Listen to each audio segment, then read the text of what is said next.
नमस्कार, आप देख रहे हैं न्यूज 21 और मैं हूं आपके साथ हर्षदा। शाम के 5 बज चुके हैं और वक्त हो चला है एक पॉलिटिकल चर्चा का, जहां पर आज चर्चा का विषय रहने वाला है होने वाले दिल्ली में विधानसभा चुनाव, जहां मौजूदा सरकार यानी कि आम आदमी पार्टी की सरकार है और अपनी पूरी ताकत लगाती वो दिख रही है, नजर भी आ रही है, अपने दावे कर रही है और भी तमाम पार्टियां अपने अपने दावे यहां पर ठोकती हुई दिख रही हैं। आपको बता दें कि दिल्ली विधानसभा चुनाव को लेकर बीजेपी ने आम आदमी पार्टी को टक्कर देने के लिए एक बड़ा मास्टर प्लान भी बनाया है, जिसकी तैयारी वो जोरों शोरों से कर रही है। बीजेपी ने न केवल आम आदमी पार्टी के नैरेटिव को तोड़ने की कोशिश कर रही है, बल्कि जमीनी स्तर पर भी अपनी पैठ मजबूत करने में जुटी हुई है। और आज इसी पर चर्चा का हिस्सा बनने के लिए मेरे साथ मौजूद हैं मेरे सहयोगी अखिल जांगिड़ और साथ साथ मेरे साथ जुड़ चुके हैं राजनीतिक विश्लेषक डॉक्टर हेमंत भाई गोयल। झूठ के गुब्बारों को बुलंदी मिले, कोई शिकवा नहीं। बहुत बहुत स्वागत है हेमंत जी आपका और अखिल आपका भी।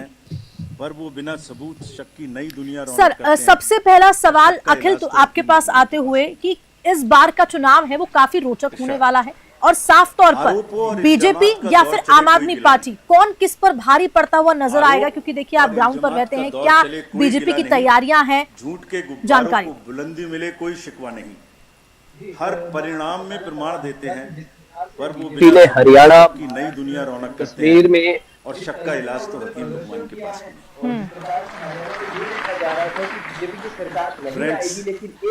India is gold standards of जिस तरीके से बीजेपी ने अपना नैरेटिव सेट किया ये हमारी साझी दौरान और अभी सभी स्टेक होल्डर्स की पॉलिटिकल पार्टीज की इलेक्शन कमीशन में कोई कॉन्स्पिरेसी, कोई गड़बड़ी की गुंजाइश हुई नहीं सकती। इतनी डिटेल प्रोसीजर्स हैं, इंडिविजुअली कोई गलती करे तो हम सजा देने के लिए तैयार हैं, सजा लेने के लिए। वो अपने आप में बेहद अहम है। आम आदमी पार्टी के जो पूर्व सीएम है अरविंद केजरीवाल का दौर चले कोई गिला नहीं, लेकिन झूठ के गुब्बारों को बुलंदी मिले, कोई शिकवा नहीं।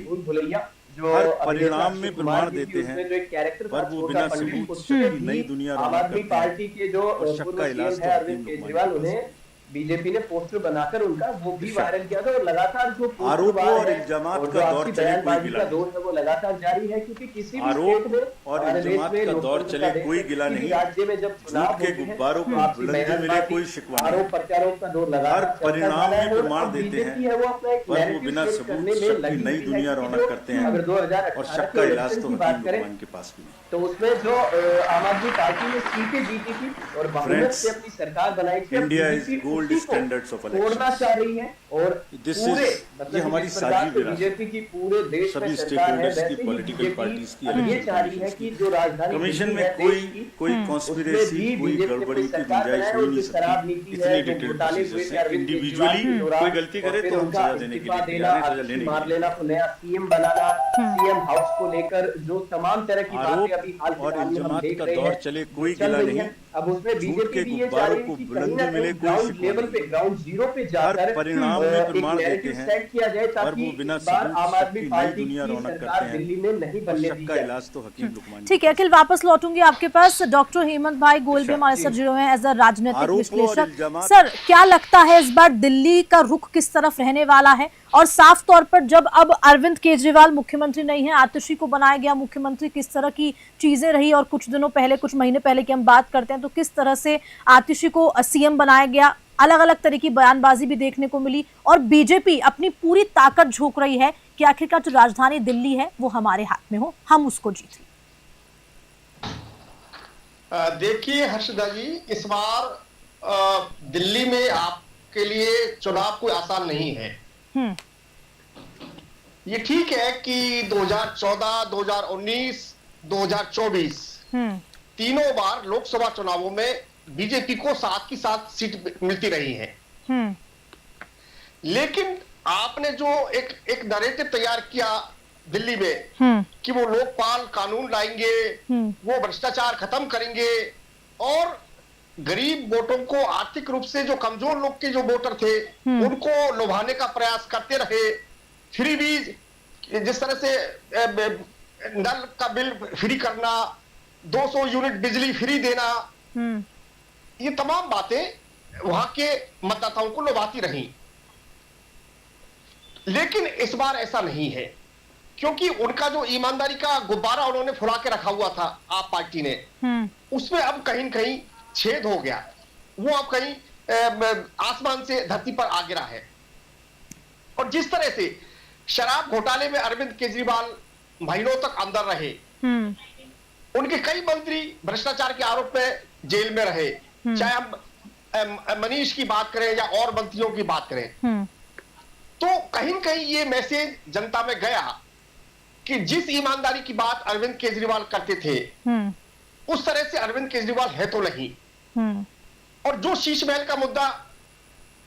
दिल्ली में गूंज रहा है, जिस तरह करोड़ों रुपए खर्च करके उन्होंने सीएम हाउस को रिनोवेट किया, उससे उनकी कलई खुल गई है। वो जो आम आदमी बन के रहना चाहते थे, वो कहां है उनकी वो खांसी, वो मफलर, वो उनका खुली हुई शर्ट, वो सब कहां चली गई। वो तो कहते थे कि मैं तो वैगनार में घूमूंगा, मैं तो कोई वीआईपी कल्चर नहीं अपनाऊंगा, मैं तो 2 कमरे के फ्लैट में रहूंगा। वो तमाम बातें जनता के सामने है।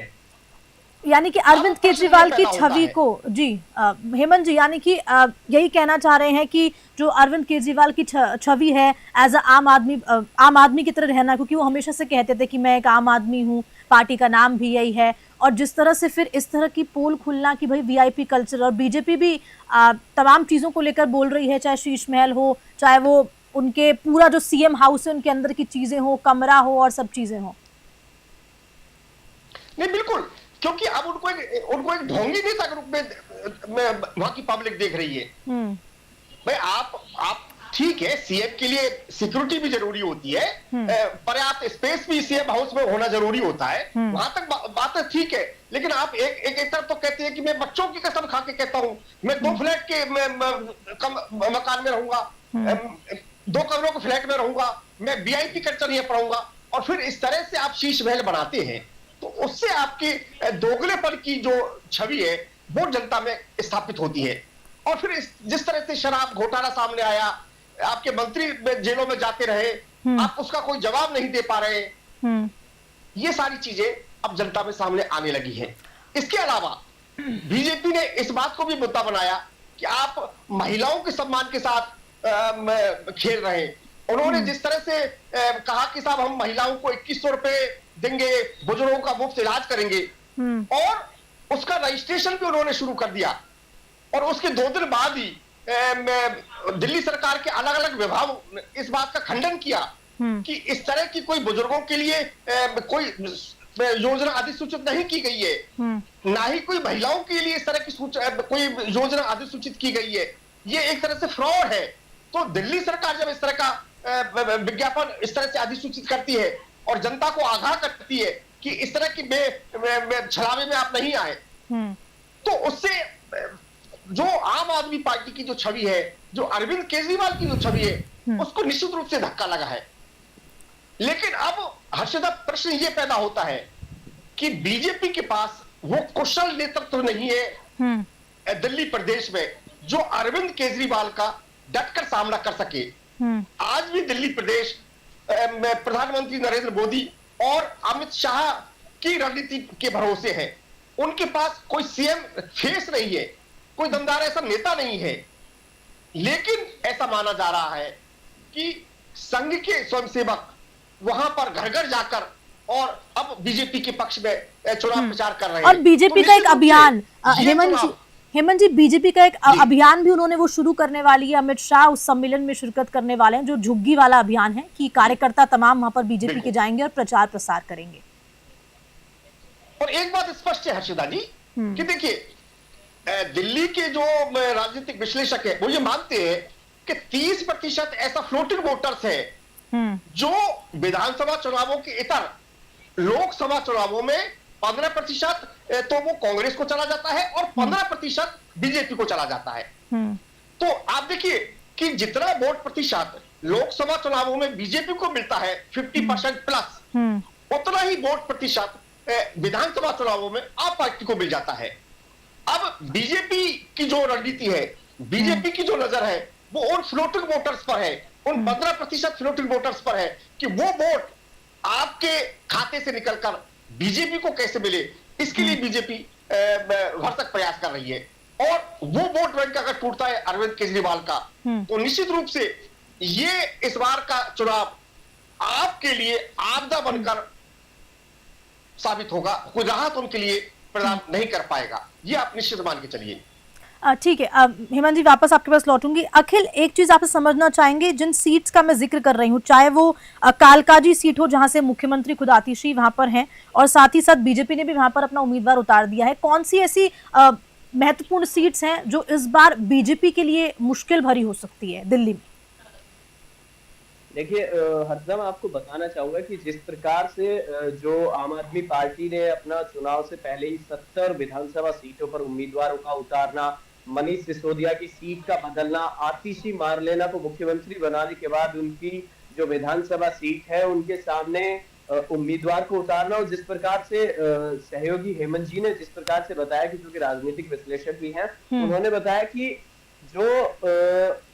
आतिशी मार लेना है और जिस प्रकार से बीजेपी के पास एक कुशल नेतृत्व नहीं है दिल्ली के अंदर, ये बीजेपी के लिए एक सबसे बड़ा खतरा है। जिस प्रकार से हरियाणा में भी बीजेपी ने और राजस्थान में भी बीजेपी ने एंड टाइम तक अपना सीएम फेस घोषित नहीं किया था, तो बीजेपी अगर एक तरीके से देखा जाए तो उसी नैरेटिव पे दिल्ली देश की राजधानी में खेलना चाहेगी, उसी नैरेटिव पे अपना पूरा जो चुनाव है वो प्रचार प्रसार है। जिस प्रकार से अगर चाहे अलग अलग हम सीटों की बात करें, कनॉट पैलेस सीट की बात करें, कालका सीट की बात करें, या जो जिस सीट पर अवध ओझा जिन्होंने हाल ही में आम आदमी पार्टी को ज्वाइन किया है, और जिस प्रकार से आम आदमी पार्टी को जो हिंदू धर्म गुरु है या जो हिंदुओं के जिस प्रकार से एक धर्म के जो लोग हैं उन्होंने उनको समर्थन किया। मैं यहाँ एक धर्म का मुद्दा नहीं बोल रहा हूँ, लेकिन जिस प्रकार से उन्होंने अपने बयान में ये भी कहा कि जिस प्रकार से मैं आपको बताना चाहूँ कि उन्होंने ये कहा था कि उनका नाम नहीं लेना चाहूंगा मैं, उन्होंने ये कहा था कि जिस प्रकार से मैंने बीजेपी के कार्यालय की नींव रखी थी उस चीज को बीजेपी ने ध्यान नहीं दिया, बल्कि आम आदमी पार्टी के पूर्व सीएम अरविंद केजरीवाल ने उस पर बहुत अच्छा रिस्पॉन्स दिया और उन्होंने सम्मान किया। और उसके बावजूद जिस प्रकार से अरविंद केजरीवाल ने ग्रंथियों और जो हिंदू पुजारी हैं उनके लिए और जो मस्जिद के मौलवी हैं, मदरसे के मौलवी हैं, उनके लिए जो अब योजना लॉन्च की है 18,000 रुपए प्रति महीने देने की, तो अब बीजेपी उस चीज को भी एक देख रही है कि इसमें भी नैरेटिव कैसे सेट किया जाए, क्योंकि कहीं ना कहीं अगर देखा जाए तो ये चुनाव एक धर्म का नहीं बल्कि एक डेवलपमेंट को देखकर किया जाना चाहिए। और जिस प्रकार से जो सीटों की बात करें, अलग अलग सीटों की, क्योंकि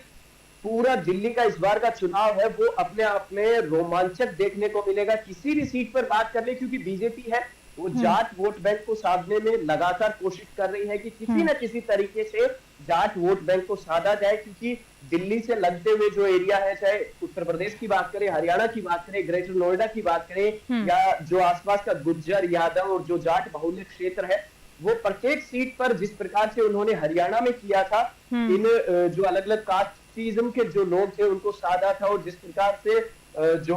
हरियाणा के अलग अलग जो जाट बड़े नेता है जिनकी एक अलग वर्चस्व देखने को मिला था, वहां पे उनकी सीटों में भी जिस प्रकार से सेंधमारी करी थी, वही सेंधमारी बीजेपी और दिल्ली में करने वाली है। और इसके साथ ही साथ जो निचले स्तर पे जहां पर बात करी गई झुग्गी बस्तियों की, जहां पर जो एक अपना अभियान वो स्टार्ट करने वाली है, और उस अभियान के तहत वो झुग्गी बस्तियों में जाकर जो गरीब हैं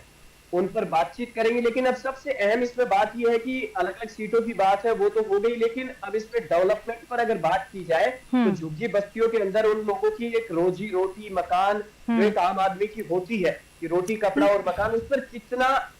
आम आदमी पार्टी पिछले 10 साल में खरा उतरी है, तो कितना बीजेपी अपने जो मुद्दे लेकर सामने आ रही है, क्योंकि चुनाव में लगभग ये मान लीजिए कि 25 दिन से भी कम का समय बचा है। अब इसमें देखने वाली बात ये होगी कि जिन जिन सीटों पर जो जाट बाहुल्य एरिया है वहां पर बीजेपी किस तरीके से अपना नैरेटिव सेट करती है। राजस्थान से बुलाती है जाट नेता, या हरियाणा से बुलाती है जिन्होंने हरियाणा चुनाव में और राजस्थान के चुनाव में अपनी अलग अहम भूमिका निभाई थी। जी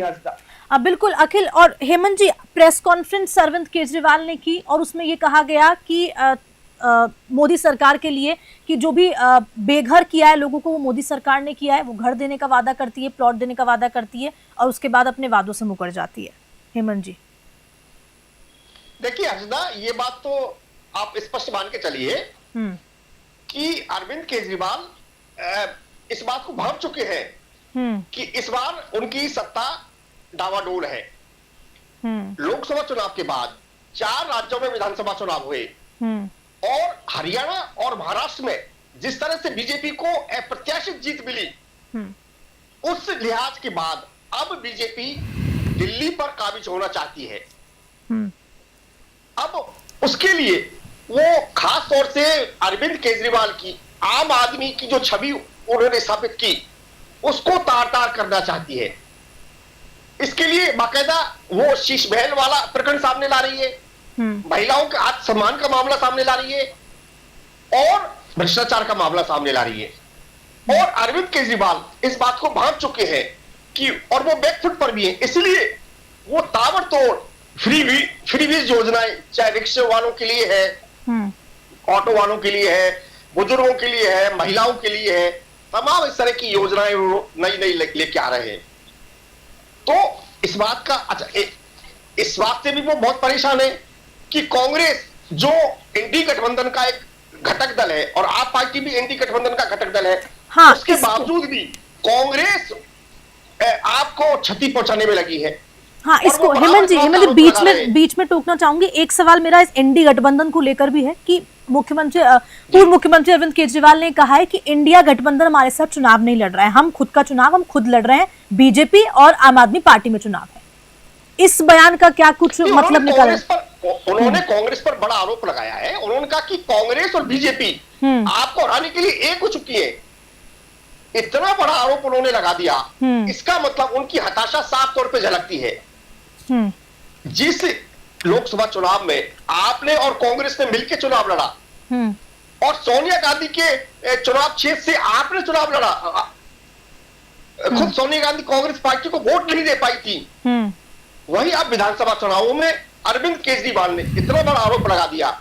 कि कांग्रेस और बीजेपी दोनों एक है अरविंद केजरीवाल को हराने के लिए।